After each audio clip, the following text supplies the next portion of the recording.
kid would go home and tell him that the teacher banged his head against there where she did her job. Not different than.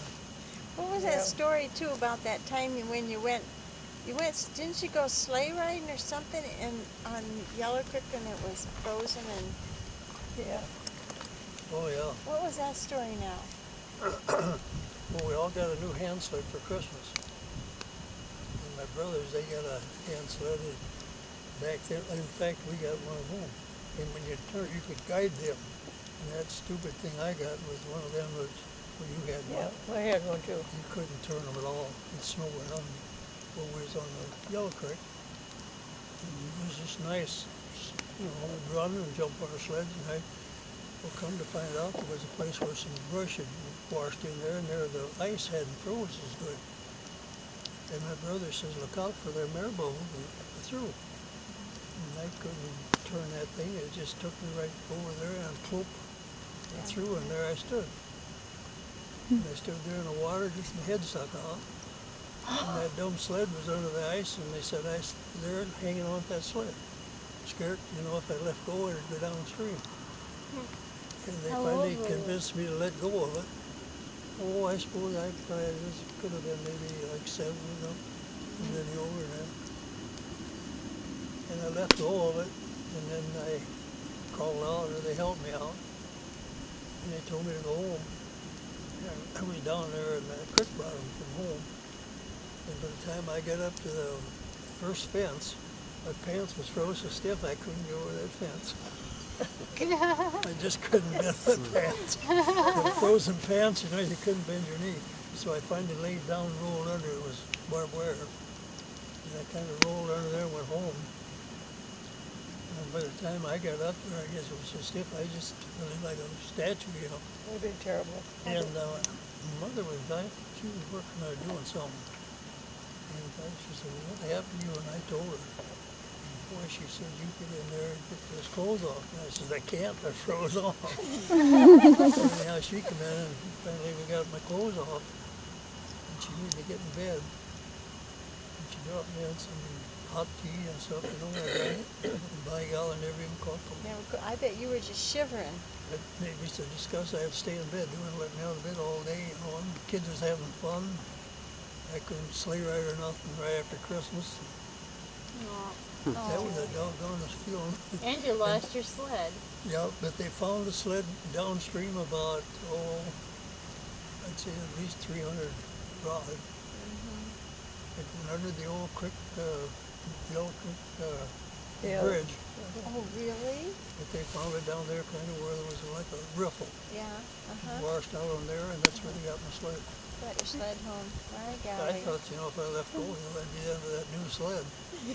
I stood there holding the sled and shivering, I guess. 7-year-old. I had a sled just like that. I still got it. It's hanging down in the basement up there. I had it. And, you know, you just couldn't steer it. You know, most of the sleds, you know, had a kind of a bumper on, you know, but this was just a steering thing. Yeah, see, It that's the way. just, you couldn't hardly steer it, you know. It's an That's the way antique. my brothers they each got one. They were longer and they had that bar head. You could turn inside it. And I had that tip way down in Illinois in Elford, California, that doggone sled. Oh, did he? Oh, well, that was too bad. You should have kept that. What's that? These kids didn't have sled. Alfred, his half-brother, talked him out of it, you know, the sled Oh, for his kids. huh. But you got one like it. But Yeah, and I got one like it. You got the other one then. Sleds? Oh, and the Alfred took Yeah. that sled. Yeah. Oh, I see. Well, Get some? but you kept yours, that's still going. Yeah. They wouldn't still have it, would they? Well, they got, I know my mother said she got it, you know, they'd save up these coupons. Oh. So, collected some coupons all summer to get enough to get this sled. Bonnie wants you to tell that story about when you were hidden in the washing machine. Oh, You yeah. should come up closer Tell to the this. story You're not about the gonna have washing good machine. audio with the wind and stuff. When you got your finger cut off? That You one? got your finger in the washing machine. Yeah, how did that happen? How How did that happen? The other hand.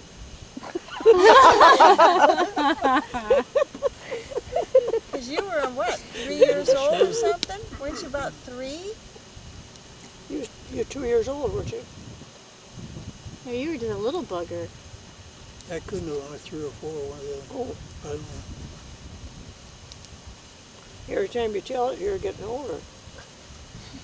Well, Bob was 3 years older than I was. He was the one that was doing the washing. Really?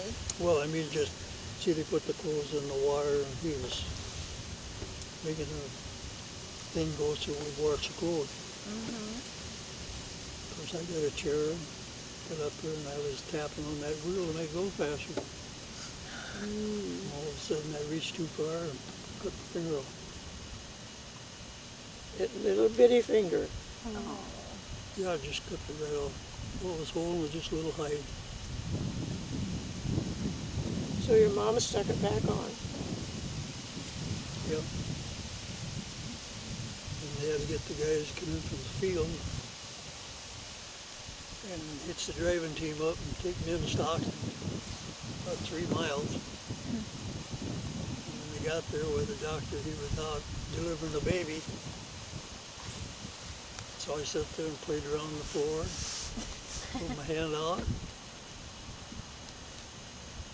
And about 2-3 hours later, he finally come back and he looked at it and he said he didn't dare set it there with a lid. So anyhow, he splitted it up and lifted it crooked. See, that's a stub. Isn't that funny? And you never cut your fingers or anything farming, but you did when you had it in the washing machine. Never bothered at all, but Doesn't bother you? the nail was here, never gets right. You got a finger out with that. Then when if that gets out, it kind of breaks. I have to keep it trimmed pretty short. Huh. You don't notice too much. No, you never know. Can't play a piano because my finger ain't long. Is that an excuse? Tell us about your mom and dad, They're a or little more sensitive and real I don't cold know. weather. It's Yeah. cold. family, And when or you went to school and that, some of that's kind of funny Cold when weather. you went to school. You'll get cold quicker. My brother and I, we'd start out for school in the wintertime. We'd be all Boy, bundled just up, clip you it know. right off. They said just clip it And we'd right take the off. sled and we'd slide Well, down that this thing was long hill. A round thing He'd about this lay on his big, stomach it and just I'd get run my in there, knees see? between That's his what turned legs that thing to and hang on to make the clothes sled. wash. And away Boy, we'd when go. That was metal And we got to going too fast, I would drag my feet, you know, right off to the slow us down a hammer. little bit. But it must have not hurt because And they said we very went a low. long ways to school, you know, and then we got I to just walk looked the at it and rest the of the blood way. was shooting out all over. Then there was a a family that lived they down there grabbed me and by this, took me in. My it was an mother, old she country got school. cloth and stuff. And this one girl, she and them was, guys come in, got the I team think she around, was took in me Byron's grade at school. And she'd always wait there for I Byron to always come, think about because these she had a crush on Cornish Byron. kids. Did You know, ever they get were hurt just in young this day little and age? kids, you know. Yeah. She always This day wanted to and age. walk with Byron. And there was the Oh, buggy that's was cute. just about too late. wasn't it? But and we had a school teacher that he just smoked. It was just terrible. He But they're smelled always like the happiest little bugs cigarette I've ever seen. smoke. They got a smile on their face. it's terrible. But that's all about the country Like school, where I guess. you But got you these know, goats out there. Well, one time you were at She's the the friendliest country little school, gal and you've ever what seen. happened? Even You had more to sit on the distant. teacher's desk or something. oh She yeah, was the that was friend. when I was just first grade. And I just started the school, Almost as And big as she and was. this Mr. Cup, his In name fact, was they the Mr. one that Cup, come out and caught the and goats for he Carol had and red that. hair, He and went out and there he with 100 goats and pretty made soon me they sit come out with this right young- up in front of all the kids on his by that desk, time where facing the Dad kids. got there, and so he helped put it up in And the to truck. this day, I don't know what I did, you know. But he never said Maybe it much. was She whispered just or talked. something, you know, I don't remember. She's kind of a nice But looking boy, little that lady. scared me out. That Wasn't very scared me big. of that school teacher. You know, he was real strict. It seemed she just Yeah. enjoyed showing us her goats. Yeah. He was really something. You have to have your mother tell a story about Sister Hugo. Oh, no.